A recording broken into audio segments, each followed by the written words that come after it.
Candidate थे जिनका demise हो गया, उनके परिवार लड़ते हैं। ये दो परंपरा पर चलती रहती थी। उस परंपरा को भाजपा ने इस बार तोड़ा। दूसरे राज्यों में भी ऐसा हुआ है और इसलिए कौन किसके साथ हो जाएगा कुछ कहा नहीं जा सकता। नमस्कार, इनसाइडर लाइव में आपका स्वागत है। आपके साथ में मैं हूं अनामिका। देखिए, बिहार की राजनीति में अब जो है कौन कब किसके साथ चला जाएगा ये कहना पूरी तरीके से मुश्किल हो गया है। कौन कब किसका साथ छोड़ देगा ये भी कहना मुश्किल हो गया है। अभी जो है सियासी गलियारे में बिहार में सबसे ज़्यादा चर्चा अगर किसी की हो रही है तो वो है बीजेपी की तरफ चर्चा हो रही है, क्योंकि बीजेपी अब बिहार की सबसे बड़ी पार्टी, सबसे ताकतवर पार्टी के रूप में सामने आ गई है।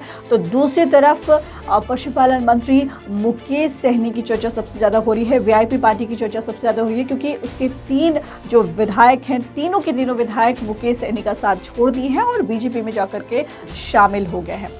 लेकिन पशुपालन मंत्री मुकेश सहनी जो है अभी भी अपने स्टैंड पर कायम है। उन्होंने साफ तौर पर यह भी क्लियर कर दिया है कि वो कभी भी मंत्री का पद जो है नहीं छोड़ेंगे, बने रहेंगे और लड़ाई जो है उनकी जारी रहेगी। मुख्यमंत्री के ऊपर सारा कुछ जो कहते हैं ना कि जिसके पाले में गेंद फेंक दिया, उन्होंने मुख्यमंत्री के पाले में गेंद फेंक दिया है और कहा है कि उनकी मर्जी होगी, वो जो चाहेंगे वो कर सकते हैं। लेकिन देखिए, एनडीए घटक दल में कई पार्टियां हैं जिसमें वीआईपी का सुपड़ा तो लगभग साफ हो चुका है। बची पार्टी है हम, यानी कि पूर्व मुख्यमंत्री, बिहार के पूर्व मुख्यमंत्री जीतन राम मांझी की पार्टी है। अब जीतन राम मांझी ने ये जरूर कहा है, जब उनसे ये पूछा गया कि भाई मुकेश सहनी के बारे में जब पूछा गया कि बीजेपी ने मुकेश सहनी के साथ में ऐसा किया, तो जीतन राम मांझी ने साफ कह दिया कि देखिए, जो परंपरागत सीट होती है, जैसे वो जहाँ की जो सीट है वो सीट परंपरागत सीट है, जिस पार्टी की सीट है वही उससे लड़ते हैं, ये परंपरा है। लेकिन बीजेपी ने इस परंपरा को तोड़ दिया।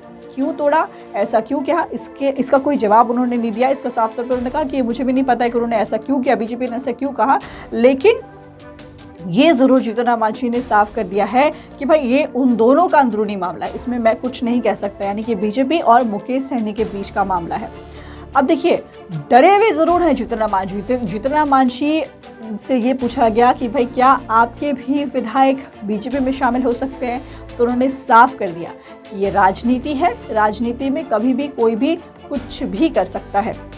आपको बता दें कि अब तक मांझी जो हैं, जीतन राम मांझी, बिहार के पूर्व मुख्यमंत्री जीतन राम मांझी कई मौके पर सरकार गिराने की बात कह चुके हैं।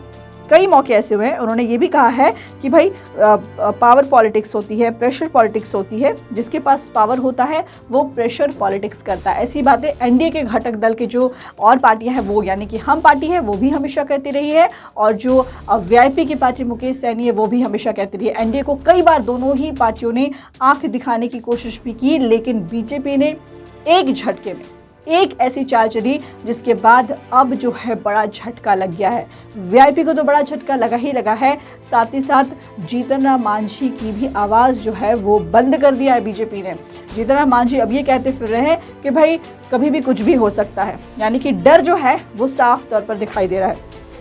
तो पावर पॉलिटिक्स जो है जीतन राम मांझी की, क्योंकि उन्होंने कहा है कि जिसके पास पावर होता है वो प्रेशर पॉलिटिक्स करता है, प्रेशर पॉलिटिक्स सब कुछ खत्म हो गई। और मांझी को भी बीजेपी ने इस झटके में संकेत दे दिया है कि प्रेशर पॉलिटिक्स जो होती है वो नहीं चलने वाली है। आप खुद सुनिए कि जीतन राम मांझी क्या कुछ कह रहे हैं। ये मामला उन लोगों के अंदरूनी है, इसमें हम कुछ नहीं कर सकते। क्या होना चाहिए?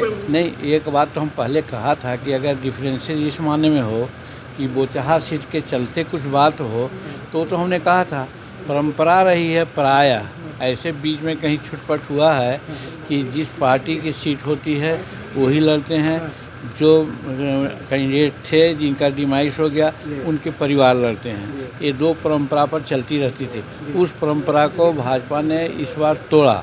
तो उनका अपना खुन्नस है, अपना विचार है, तो क्यों तोड़ा इसके बारे में हम नहीं कह सकते हैं, लेकिन ऐसा होना चाहिए था। अच्छा सर, ये देखिए, ये राजनीति में कुछ भी संभव हो सकता है और ये कोई नई बात नहीं हुई है। दूसरे राज्यों में भी ऐसा हुआ है और इसलिए कौन किसके साथ हो जाएगा कुछ कहा नहीं जा सकता।